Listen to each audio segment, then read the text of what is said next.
अपने पसंदीदा शो के फुल एपिसोड देखने के लिए अभी डाउनलोड करें दंगल प्ले ऐप।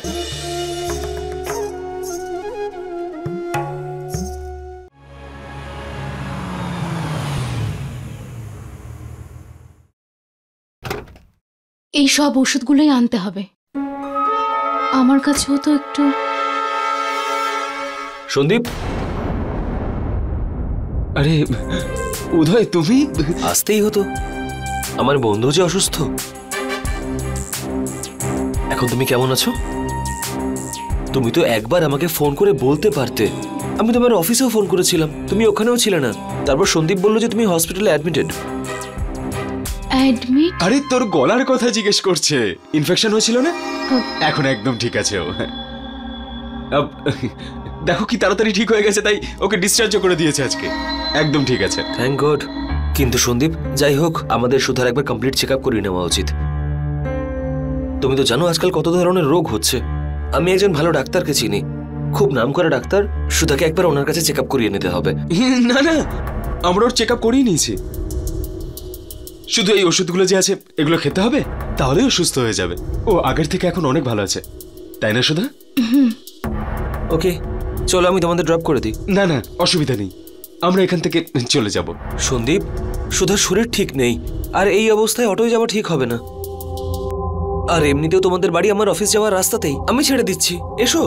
না না না, ঠিক আছে। আসলে ব্যাপারটা হচ্ছে যে আমাদের বাড়ির জন্য কিছু জিনিস কিনতে হবে বাজার থেকে, তাই অটো করে যাব।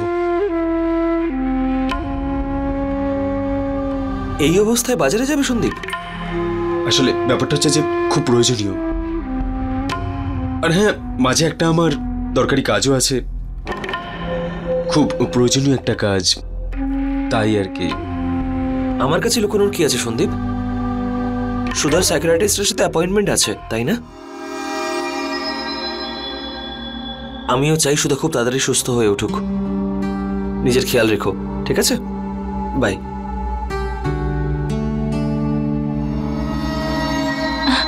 দীপু, এখানে কিচ্ছু জিজ্ঞেস করিস না, আমি পরে সব বলছি।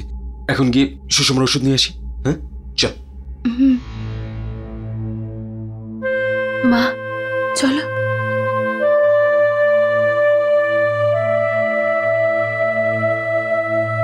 এসো মা। সুষমা,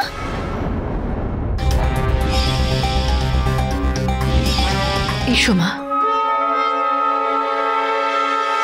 সুষমা,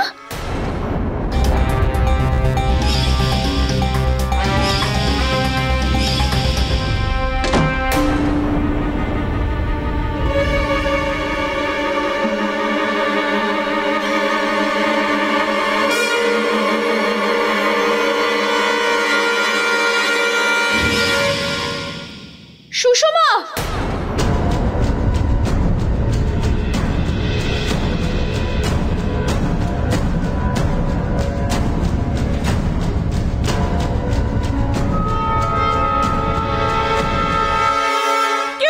আসবে না, আমার সামনে কেউ আসবে না, নয়তো আমি নিজেকে মেরে ফেলবো।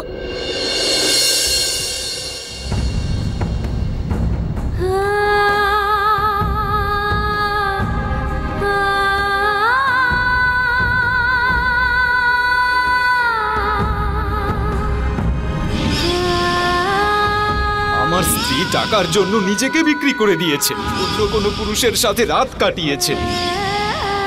সবকিছু বলবো তোমার মাকে, এখনই গিয়ে বলবো, তাহলে বুঝতে পারবে ওনার মেয়ে কি করেছে আর কিভাবে ঠকিয়েছে আমাকে। বাবা করতে চাইছো আমাকে? কার বাবা আমার ঘাড়ে চাপাতে চাইছো তুমি?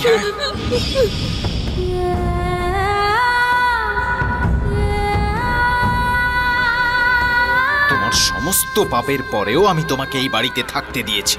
তার মানে এটা নয় যে আমি অন্যের পাপ নিজের করে নেব। স্যার, আমার স্ত্রীর নিজের চরিত্রের ঠিক নেই। ভদ্রলোকেদের বাড়িতে কাজ খোঁজে আর তাদের ওপর নোংরা অপবাদ দিয়ে টাকার জন্য ব্ল্যাকমেল করে স্যার। এটাই এর ব্যবসা। না না মা, এরকম করিস না। আমাদের মতো মা বাবাদের তোরাই তো অবলম্বন। সুষমা, কারোর ভরসা নই। বোঝা, আমি বোঝা। আমার জন্য সব সময় তোমাদের নাজেহাল হতে হয়। কিন্তু না, আমি আর তোমাদের বোঝা বাড়াতে চাই না। আমি আর বোঝা হয়ে বেঁচে থাকতে চাই না। শোন শোন আমার কথা শোন, তুই তোর দিদির কথা শুনবি তো? তুই কেন নিজেকে দোষ দিচ্ছিস? তুই কিচ্ছু করিসনি, আর আমরা সবাই তো আছি তোর সাথে। বল। অনেক দেরি হয়ে গেছে দিদি। আরে সুষমা, আত্মহত্যা করা মহাপাপ। যা হওয়ার হয়ে গেছে ঠাকুমা, শেষ হয়ে গেছে সব। আর কিচ্ছু হওয়ার নেই, কিচ্ছু বদলানোর নেই আর। আমি অনেক বড় অন্যায় করেছি। যদি তোমরা সেই সত্যি জানতে পারো, তোমরাও আমায় ঘেন্না করবে। কিন্তু আমি বোঝা হয়ে থাকতে পারবো না। এখন আমি মরলেই সবকিছু শান্ত